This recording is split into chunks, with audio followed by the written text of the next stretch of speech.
Welcome to FODI Digital, a weekend of online conversations about dangerous realities that surround us. I'm Simon Longstaff, Executive Director of the Ethics Centre and co-founder of the Festival of Dangerous Ideas. Like many festivals from around the world, FODI was cancelled by a government decision in the face of the coronavirus pandemic. And so now we have a chance today to pick up on some of the conversations that would have been addressed had that festival proceeded, along with some new material which takes account of the COVID-19 pandemic itself. In this session, we're joined by three philosophers, Matt Beard, Eleanor Gordon-Smith and Bryan Mukandi, who'll be stepping back from the day-to-day reality of what we're dealing with in order to analyse some of the ethical dilemmas that arise, and particularly the decisions we might make and some of their unintended consequences. Now, owing to time differences from speakers around the globe, this session has been pre-recorded and it will then be moderated in a live chat with Ethics Centre Fellow, Dr. Matt Beard.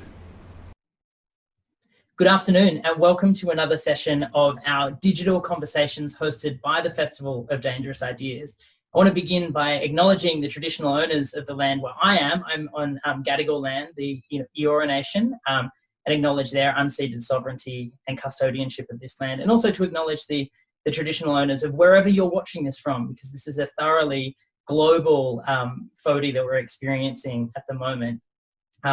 Through this interesting time. And that's exactly what we're going to be talking about now, is the ethical implications of the current COVID-19 pandemic, which has peeled back some of the ordinary distractions that we face in society that can allow us to move through without interrogating some of the deeper ethical and philosophical implications of the way that we live our lives. It's forced us to confront some really brutal choices around who to prioritise, how to deal with limited resources, and perhaps a little bit about who we really are. And that's precisely what this session is about. We want to ask the questions that sit behind the questions, the really deep moral and philosophical issues that are at play here. And joining me to help with this conversation is Bryan Mukandi, a philosopher and health researcher from the University of Queensland, and Eleanor Gordon-Smith, philosopher, author and PhD candidate at Princeton University. Welcome. Thank you both so much for joining me. Thank you for having us. Thank you for having us. So, Bryan, I want to start with you. So you've got a background in practicing medicine in sub-Saharan Africa, which is a pretty intense environment, I would imagine, to think about the practice of medicine. What insights have you received from there that you think might inform the way in which you're thinking about the current pandemic? And has the response, at least in Australia, and then if you think about around the globe, has that left you feeling, optimistic or pessimistic, or has it coloured your interpretation in any way of like how we're going, morally speaking, as a society? What does it tell you about humanity? Thanks, man. That's a great question. I mean, so I was reflecting the other day that my medical training and my medical practice was at the height of another pandemic, right? So it was the height of the HIV and AIDS pandemic, and I was working in the public health sector where folks didn't have access to antiretroviral drugs for the most part. And I think the biggest thing for me there was the recognition at that time that the value of an African life isn't the same as the value of other lives. So when 9/11 happened, for example, I was genuinely surprised. Many of us were genuinely surprised at the concern about that level of loss of life, given the loss of life that we're experiencing on a regular basis, that wasn't eliciting the same kind of global response. And in many ways, this pandemic has reinforced that for me. I come from a philosophical tradition where humanity is a norm, it's a goal, where one's existential imperative is a lifelong quest to achieve one's humanity. And that hasn't really changed.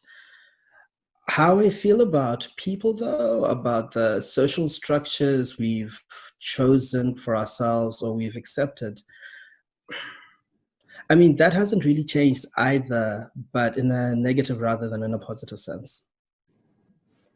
Eleanor, you're joining us from New York State, which is one of the hardest hit areas in the US, which is one of the hardest, if not the hardest hit nation around the world, dealing with the pandemics. What's your experience like there? And if you look back home to Australia, how do you compare? And to add something else onto that question, you actually chose not to travel back to Australia when things were heating up for kind of largely ethical reasons. So can you talk us through that as well in your decision-making process? Yeah, for sure. I mean, I don't want to take too much ethical credit. Part of the decision for not going home was also purely pragmatic in that I'm on a visa here, and it was a long way from obvious for me that I would be able to get back across the border into the United States in a few months' time, given what we know about both this administration and the way that crises like this one tend to present opportunities for the hardening of borders and the exclusions of people who, are thought to not belong. But I'm not going to say that it didn't occur to me fairly early on when I started thinking about the way that this virus would work, that healthcare in the United States is not, is not as accessible and is not as reliable as the kind of healthcare that I had grown up with in Australia. And it really did occur to me that I might be in a position where if I caught this, I might go bankrupt as a result of it. It would depend on my insurance, and that wasn't obvious at the beginning of this crisis. And I thought quite seriously, if I start getting a dry cough, if I start getting symptoms, do I get on a plane? And do I go home to Australia, where at least I know how Medicare works, and I know that I'll be in contact with roughly reliable healthcare? And then I thought maybe I should just go home preemptively so that if I get sick, I'll be in contact with these kinds of institutions. And I thought about this kind of semi-seriously for about a day or two, and then I realized that there was just a kind of trump card on top of any consideration of mine, which was that if I traveled either with symptoms or preemptively, there was a very real chance that what I would be doing is transmitting that to someone else. And while it's true that there's no one person who can make it the case that this pandemic stops, I didn't feel okay about it being even possible that someone's grandparent or parent died because I had moved through an airport when I didn't have to.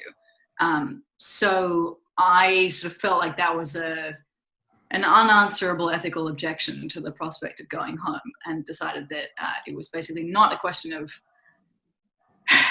better outcomes, but a question of what was a permissible choice. And it was an impermissible choice for me to go anywhere near JFK or LAX or the Sydney International Arrivals Hall. So I'm still here. I'm still here in the land of the free, in the home of the brave. Which leads me to the second part of your question, which was what difference do I think there is between the way that the United States has reacted to this and the way that Australia has reacted. I'm always a little reticent to speculate about the nature of America, partly because it's just so diverse. But I think that is in itself an answer to your question. So one thing that's been really vivid in the way that the United States has reacted to this is the fact that the states is what it says on the tin. The states are the states. They're an array of states. And that means that you have a kind of patchwork arrangement, not only of approaches to the virus, but of approaches to governance. So you see this kind of clash between the power of the governor and the power of the president, and then you see clashes between various governors, and you see a kind of fractiousness and fracturedness that you just don't see in Australia. And that kind of division, I think, is something that we don't necessarily have that much exposure to. And it's very easy to forget in the media presentations of the United States that is true. And I think also there's a very different cultural expectation here about the way that individual freedom ought to work. And this is something that I found very kind of confusing when I first moved here, was that the lexicon of individual freedom is more than just a lexicon. It's the foundation. And something very interesting is occurring where people seem to feel like the reaction to a crisis is itself an imposition in a way that the crisis itself maybe wasn't. Attention is going on how we're reacting to the crisis rather than on the crisis itself. And that's leading people to have a kind of somewhat entitled sense, I think, to the fact that we ought to be free of this. And it's enough now. And I need to know when I can go back to work, and I need to know when I can get a manicure again. I mean, these are caricatures, of course, but they're caricatures based on reality. And there's a kind of a not wholly caricatured identity in the United States, according to which your freedom is, in this case, quite literally worth dying for. One of the things that I keep coming back to, which speaks to this question around individual freedoms, is this quote from the feminist philosopher Carol Gilligan, who championed this approach at the ethics of care. And she talks about this idea that we live on a trampoline, and whenever we move, it kind of affects everybody else in the same way. It makes other people wobble. Your activities cause discomfort to others. And I think one of the things that this pandemic has crystallized for me is this sense that this whole idea of this atomized individual with like rights that cluster them off and divide us from other people is kind of illusory. Like, we are radically dependent on other people. We have this interdependence and these mutual obligations that are just based on, not even on morality, but survival, but certainly that inform our kind of moral response. But that got me thinking about how difficult it can be to muster that sense of mutual obligation in a society that does just talk so heavily about ourselves as individuals. We've been conditioned to think about ourselves in almost exactly the opposite way to the way that this response requires us. I do want to hear from both of you, maybe Bryan first and then Eleanor, on just how you think about that tension between what's needed and maybe the ways in which you're conditioned. Like, have I set this up in the right way? Is it true we've been conditioned in this way? How do you think about this? It's so it's really complex, because on the one hand, I think you're absolutely right. I love that metaphor of the trampoline, and I completely agree. There's this idea of autonomy, this idea of this autonomous, free, liberal individual. It just doesn't stand up to scrutiny. But at the same time, on the other hand, I was thinking about Eleanor talking about the fractiousness and fracturedness in the US. I think that applies here too in some really interesting ways, right? Like, so here in Australia, so yes, we're all on this trampoline, but the real estate that you occupy on that trampoline makes the world of difference. And we have a kind of social structure, a social organization where there's an investment in occupying good real estate. There's an investment in occupying this kind of position that means that when something happens, a natural disaster, a fire, floods, a pandemic, there's an investment in being in a position of being able to enact something like that illusory autonomy, right? And I mean, like, the two quotations come to mind. I think about Martin Luther King's idea of an inextricable network of mutuality. But he raises this, though. He conjures this at a moment where African Americans are in a particular kind of relationship with white America. So he acknowledges that there's this mutuality, there's this connection, but the nature of this connection is one that's really detrimental to some groups of people as opposed to others, right?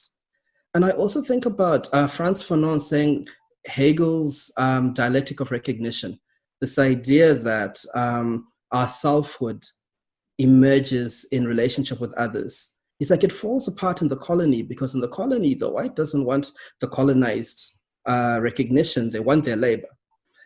And so I think, while on the one hand, COVID has shown us that this ideal of autonomy doesn't stand up to scrutiny.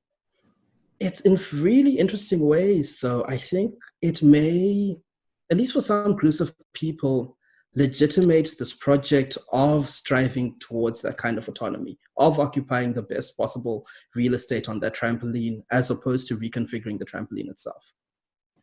Right, and we're going to talk a little bit more about that when we look at the responses of consumers in supermarkets and the kind of panic buying phenomenon. So we'll come to that. But first, I want to hear, Eleanor, what's your read on this? It's a really good question. It's a really good question. And like Bryan, I think it's a very complex one, and one that we're not going to compress either now or in a pandemic writ large. One thing I think that is kind of a shame for me, living in the States and seeing the way the States is covered internationally, is the way that the face of a lot of the pressure to reopen is construed in these kinds of individual autonomous terms. So I have a lot of family and a lot of friends who I think are really genuinely very concerned about my proximity to New York at the moment, and they feel like crisis, real proper, everyone's dead crisis, like blood in the streets type crisis, is right around the corner. And my suspicion about why they feel like that is that they've seen these videos of, women hanging out of cars at intersections, blowing the horn at medical workers, or protesters, armed protesters walking into government buildings, people with the American flag painted on their face, holding banners about the right to return to work. And these people are both, you know, they're a very individualistic face of this movement, and the movement that they claim to be espousing is very individualistic. They're making claims about people's individual rights to get back to work, and they are doing so claiming to speak as individuals. But one of the things that I think it's a shame that obscures is that the pressure to reopen America comes from the fact that it's a non-accidental feature of the US American system and the US like economic system, that it wants people to be back at work more than it wants them to be safe and well. And we encounter that from the mouths of individuals who present themselves as autonomous in saying things like the cure cannot be worse than the disease. But the pressure isn't just from rhetoric or from individuals, it's from the way the system is set up. I mean, so you look at the kinds of costs and debts that Americans incur just for functioning. Like if you get sick, that costs money and that creates debt. If you have a higher education system, even one that is continuing on Zoom at the moment, that costs money and that causes debt. Both of these things coupled with just like the usual systems of credit means that most Americans are in eye-watering amounts of debt. And then debt has interest, which means that you're incentivized to get back to work as fast as possible. And you put people in a position where it's not only rational, but critical to get back to earning money because it costs money to earn less. You know, I mean, this kind of the way the system functions is such that not only do you create all these pressures, you then, coupled with this narrative of individualism, tell people that both the source of the problem and the nearest solution is to be conceived of in these individualistic autonomous senses. And that's something that we reinforce when we kind of circulate these images of Americans protesting in the way that they are right now. But I think it's a real shame when we do that, because we obscure the fact that even these apparently maniacally individual faces are in fact the product of the same system that crushes the rest of us.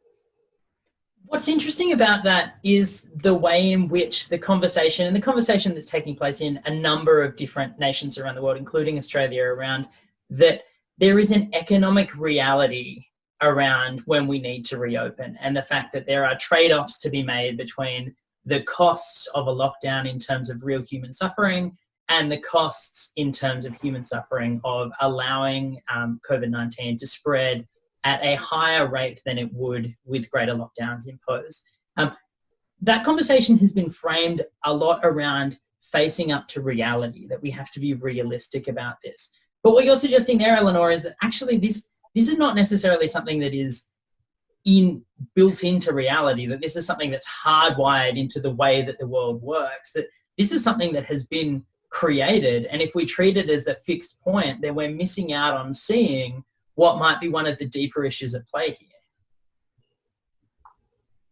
Yeah, I think that's a really nice way of putting the point. There is one read on this situation according to which it is just a matter of getting to grips with reality, that if we don't go back to work, the economy will collapse. If we don't allow people to return to earning money, they won't have any money. And there's one kind of level of Zoom where that's true. But that's true because of what you're holding fixed around it. And if you zoom out one level further to the layer where you're asking the question, well, why is it the case that unless you return to work, you won't be able to eat?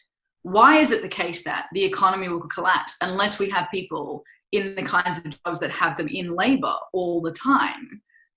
There's a one layer extra of zooming out that I think we can do, where you no longer hold fixed the things that we are currently holding fixed about how it is that people ought to be able to get food and get money and stay safe and stay healthy.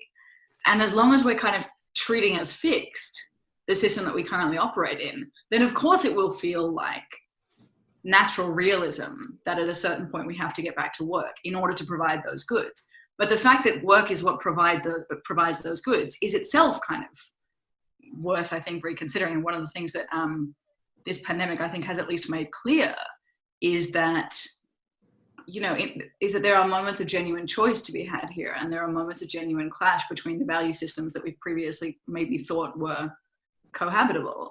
And you see people getting on TV now, and like Glenn Beck said the other day, that people like him were more than prepared to die for the economy. And at very least, what this is forcing us to do is to realize that that may not only be a choice right now, but that for a lot of people all along, that kind of was the choice. I mean, there's two really interesting things there. The first thing that I think is, Bryan, that Glenn Beck is exactly the kind of person who is least likely to actually die for the economy. And the second thing, and I'd love to hear your thoughts on that, but the second thing is in the way that Eleanor has set this up as when you zoom in a particular way, you see a series of fixed choices and binary choices that are made that in fact are being fiercely held in place by a huge flurry of activity if you just take a next level zoomed out. And I think that's why I get really frustrated at the use of the trolley dilemma as an analogy for thinking about this. Because when we teach the trolley dilemma in undergraduate lectures, the first thing that the students want to do is say, well, how did these circumstances come to pass? Why aren't there better safety arrangements on the rails? They point to a number of very valid critiques, and our instinct is to say, no, you must just face the choice that is in front of you and test the principles there. But that's exactly what we shouldn't be doing here. We should be asking, how did this situation come to pass? What things are forcing us into a binary choice or making us think we have a binary choice than we don't? So can I get your read on the applicability of trolley dilemmas in this context and what we're assuming in order to think about things in that way? Yeah, I mean, absolutely, right. So like listening to Eleanor, I was like shaking my head, like nodding vigorously. I mean, the question of framing is so important here. The frames that we take to be given, that we accept, set the parameters around which, set the parameters for credible and acceptable discourse around the subject, right? So once you buy into the idea that the choice is simply that this individual either goes to work and pays their bills or the economy crashes, there's a narrowing that that kind of framing produces, and it just stunts our not just our imagination, but like our imaginative capacity to think through the situation. And it keeps us from in medicine, there's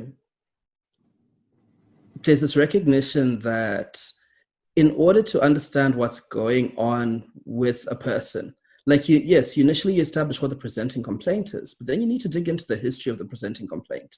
How did this thing come into being?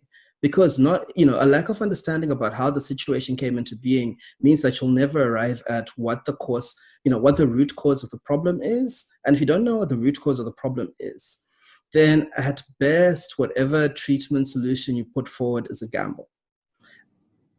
And this is an integral part of medical training. And I find it really fascinating that people who are trained in some ways to think about things in a temporal way also are acculturated in thinking about, say, for example, who gets the ventilator in this trolley problem kind of atemporal, what's happening in this instant frame of thinking.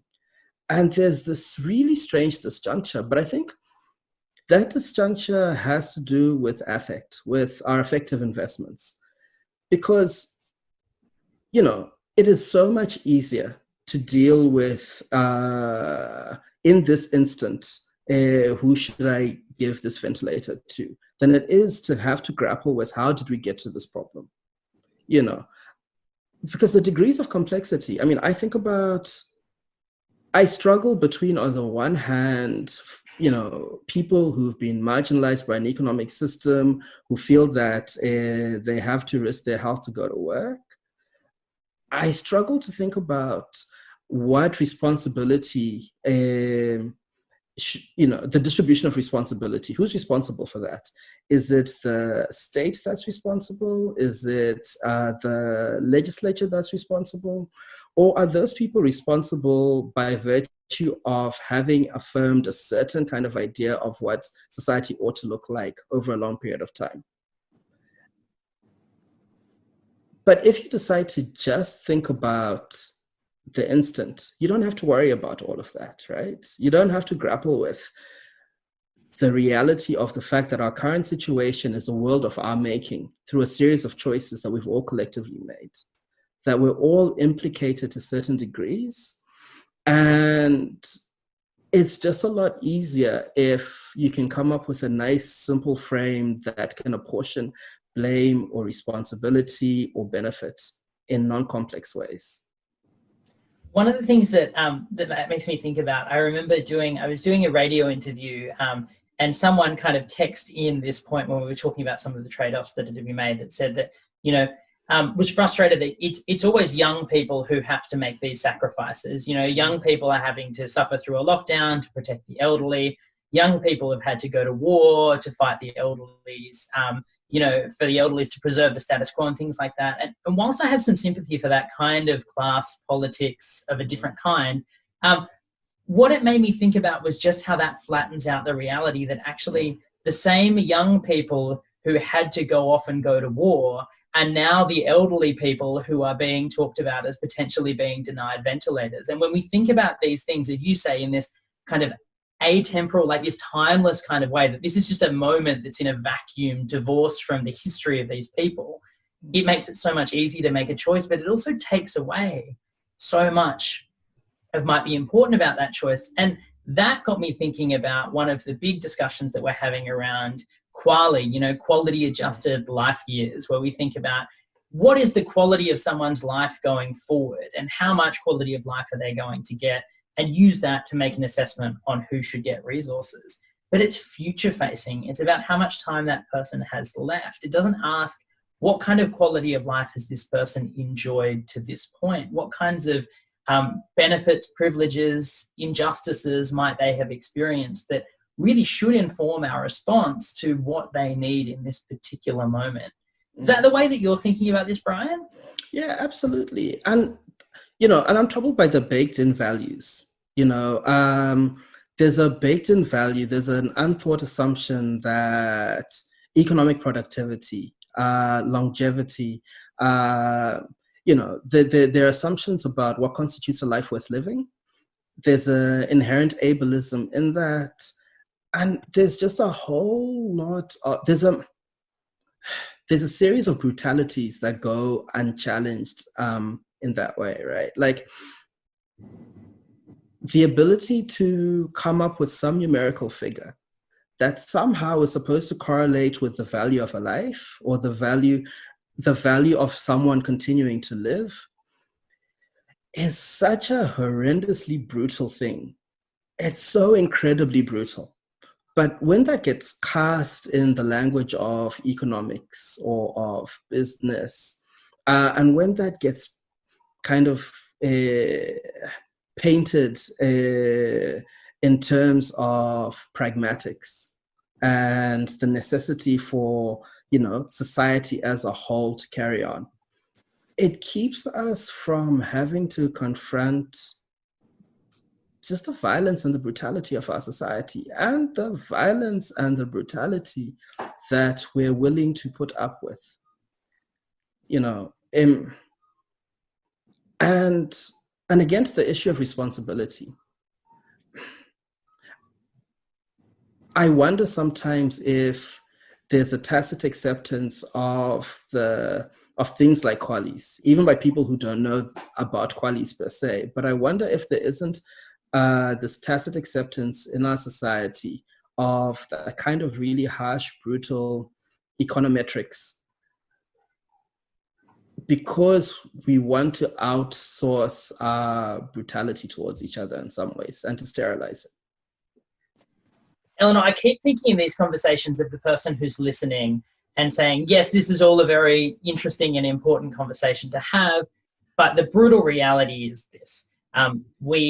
We have to make a choice here around at what point we think about the lives that will be saved by continuing a lockdown versus the range of different real sufferings. Let's set aside the economic ones for a second. The real sufferings in terms of increased rates of domestic violence that might occur as a result of lockdowns, joblessness, mental health issues, and potential loss of life through those kinds of issues. And we do need to make strike a balancing act here. We do, as gross and unpleasant as it might be to think about, we do have to put a price or put a balancing on human lives, even if we're just pricing them against one another. And this debate, about what it reveals in terms of deeper underpins, which is exactly the way I've set this up, maybe is actually distracting from the reality. You know, Rousseau talked about philosophers and said, barbarous philosopher, read me your book on a battlefield. You know, like, show me how this actually manifests in the real choices that we have to make. What would you say to someone who just said, let's get to the pragmatics though here, we do have to make some balancing acts? Yeah, it's a good question. I think about that listener or reader a lot, partially because I am that listener or reader. You know, I'm not blind to the fact that this is causing an untold amount of suffering, and that what we're asking people to do by staying home in each other's names is a non-trivial ask. And I think one of the ways that moral theorizing in the last little while has really failed us is by failing to engage with the scenarios like precisely this one, where there is no option that is not immense tragedy. And QALYs and a lot of the systems that we have for making these kinds of decisions, I think can sometimes, maybe accidentally, create in us the system, or rather the expectation, that we will be able to make these decisions in a way that leaves no moral remainder, in a way where we will have done the best thing that we could in the circumstances, and because it was the best thing that we could have done in the circumstances, it must have been a good thing. But I don't think that's true. I think there's plenty of cases where the best thing we can do in a situation is a wrenching, appalling moral violation, not least of ourselves, not least of having to make that decision. I think that's a really big and systematic problem with the way that we've done ethics for the last little while. I think this is one of these cases. The choices that we face are all bad choices. I want to be a little bit slow, though, to accept the choice between, you know, this kind of loss or that kind of loss, or reopening or human lives, partly because, as a variety of epidemiologists have pointed out, you know, at the moment, it's a choice between a loss of a lot of life and a loss of economic value, or a loss of a lot of life and a loss of economic value and a loss of a vast amount of life. So what will happen if we reopen is not only will we like putatively get the economy regoing, although we may not, but we'll do so in a way which also kills a lot of people, because that's how a virus works. So it's not fully clear that, you know, that we'll be able to avoid either of these harms entirely. That said, you know, what can we do in these situations? How can we think about the choices that we have to make?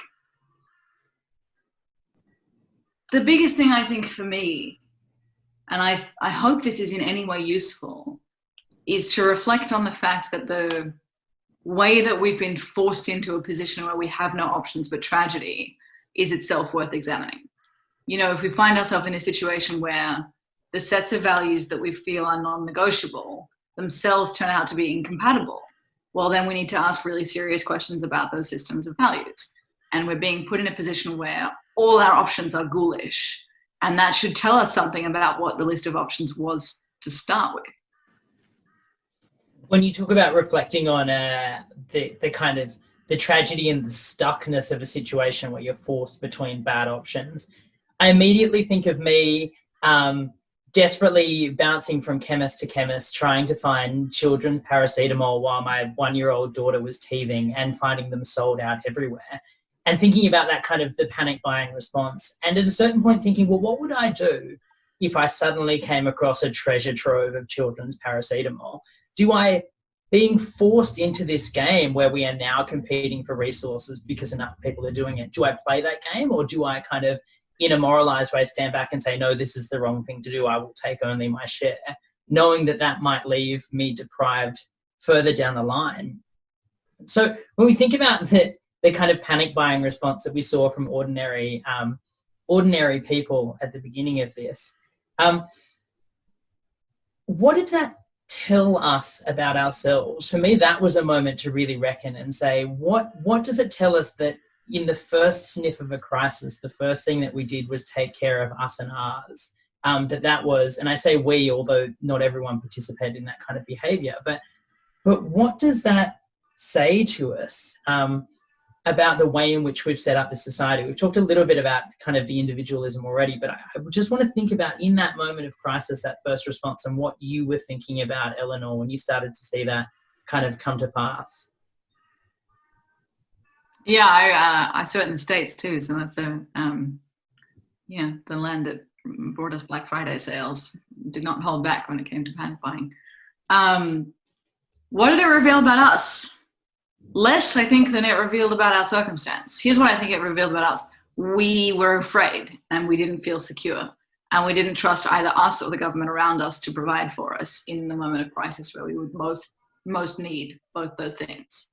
I think it proved that more than anything particularly deep about like our innate nature, which I know people argue about a lot, does this reveal that we're fundamentally selfish? Well, yes, but then people also drove stuff to food banks and it revealed other things about benevolence and kindness and solidarity and all the nice things as well. I think more than that, it revealed that something that we kind of already know, which is that the right configuration of circumstances can push ordinary people to behave in profoundly selfish and possibly evil ways. And we know that. We know that a lot of exercises of bad behavior are perfectly ordinary, and what happens when people are frightened and insecure. And more than what I think it told us about us, I think it told us something really disquieting about the faith that we had in our systems, which was that unless we did this, unless we went out and kind of did this end of days treading on each other's necks for a can of beans, that, I mean, I don't know why everyone bought beans. I've been saying this for weeks. I don't even like beans. I don't know why I bought so many beans. Everyone just transformed into people who really like beans all of a sudden. But it told us that, like, we were willing to do that. In fact, we thought it was necessary that we do that because we were so unsure of the fact that other people and or the government and or the system would be able to provide for us if we didn't do this kind of absurd other sacrificing thing. I think we were entirely wrong. Bryan, what's your read on this? Yeah, again, thinking about your background in delivering medicine and practicing medicine in sub-Saharan Africa and in a very different circumstance to the ones in which we are going, woe be it that this pasta is not available in my supermarket. What was your read on some of the responses on a kind of consumer and market-based level? So, I mean, like, here I disagree with Eleanor, right? Irene Watson, a legal scholar, in her book Raw Law, she used a Noongar word, I think it's Moldavi, for colonialism. And there's an image she paints of colonialism as this voracious monster, this voracious animal that just devours and consumes. And I just find that so incredibly apt, I think it's telling that for some groups in Australia, the relationship between quote unquote mainstream society and some communities is one that's best cast as this voracious consuming, animal, this devouring thing. As a sub-Saharan African, the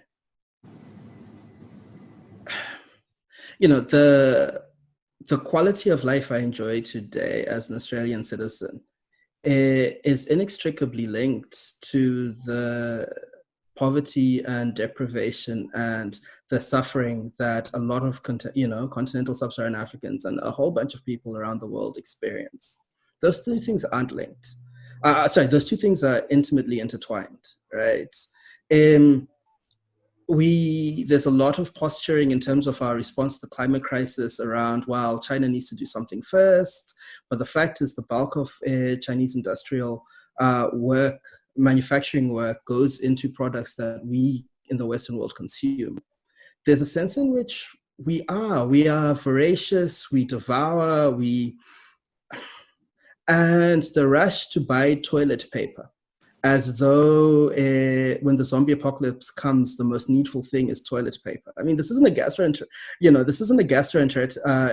virus, right? It's not like everybody's going to be on the toilet, but little things: baking powder, toilet paper, tins of tomatoes and tomato paste.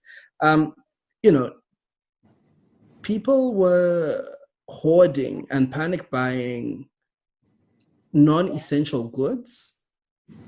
And I don't think it was because the idea was this non-essential good is going to run out and I'm not going to be able to make brownies or cupcakes or whatever, and my life is going to come to an end. I think we have a voracious appetite. I think we have a voracious consuming, devouring appetite. I think we have a particular relationship to the environment and to others. And I think this pandemic has just shone a light on who we are. as opposed to who we like to pretend we are and who we like to, and the image of ourselves we like to project. On that question of what we think we are versus what we actually are, I'm going to ask both of you, Bryan, you first, about how we make decisions in reality versus how we think we make decisions. So Bryan, you've thought a lot about the way in which we quote unquote think in the context of a pandemic, and are using the philosopher Hannah Arendt and her idea of what actually constitutes thinking as a way of suggesting that maybe we're not doing as much thinking as we think. Can you elaborate a little bit on that? Yeah, I mean, so Arendt makes this really useful distinction between the algorithmic processes, what she calls the cliches, the devices that stand in for thought that we normally go by, the assumptions, the conventional wisdom that we normally operate on. And she separates that from those moments in which we undertake that really difficult labor that forces us to stop, that's sometimes paralyzing, of grappling with a question in a sustained and deep way. And Arendt says, thought is difficult, thought is painful, thought isn't something that we like to do, hence the cliches, right? Hence the recourse to conventional wisdom. I think what she leaves out is our affective investments, because I think those drive us, our drives and our desires, those drive us to a great extent. But, and I just think about the work of Catherine Sophia Bell, who wrote a book called Arendt and the Negro Question. And a lot of that work is showing the ways in which, when it came to the things that Arendt herself was effectively invested, she failed to think in the way that she proposed we ought to think, which in an interesting kind of way reinforces this idea that thinking is really difficult. And I'm a big fan of Eleanor's book. Despite all of our recourse to reason and rationality and reasonableness, in the best of circumstances, we are driven more often than not by reason, not by thought.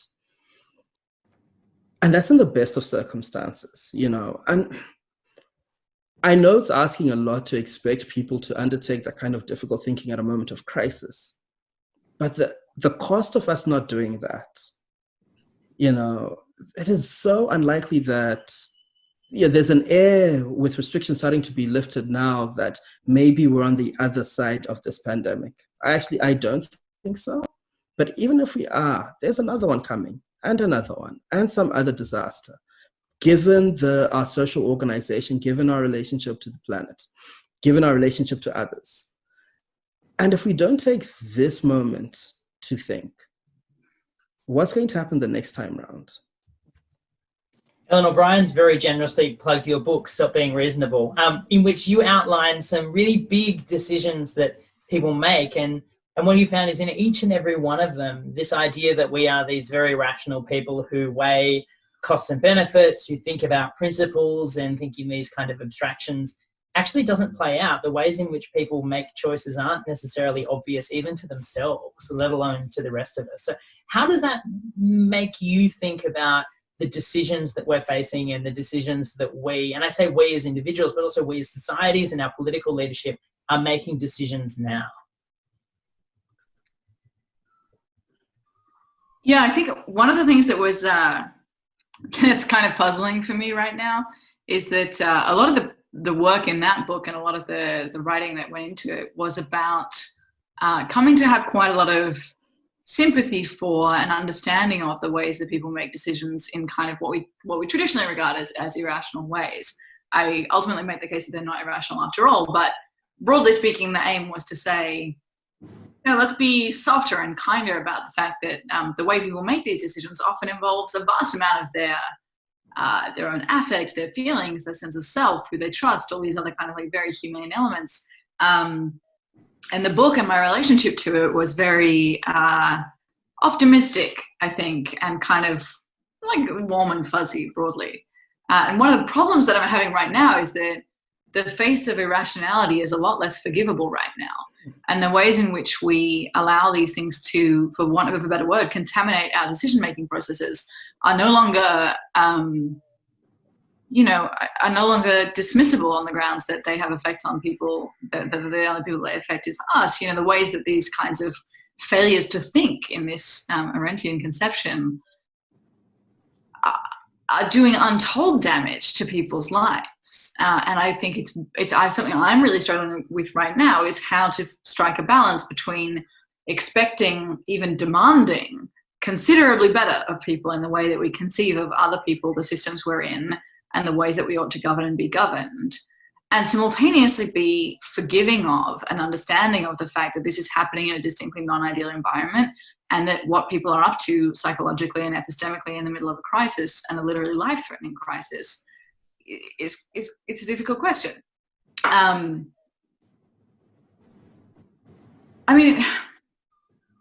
If I could, it's an echoing of a point that we've made a lot, but I think that's because it's probably a good one. I hope it's a good one, which is to agree with what Bryan just said about the way that this kind of panic buying indicates something about us.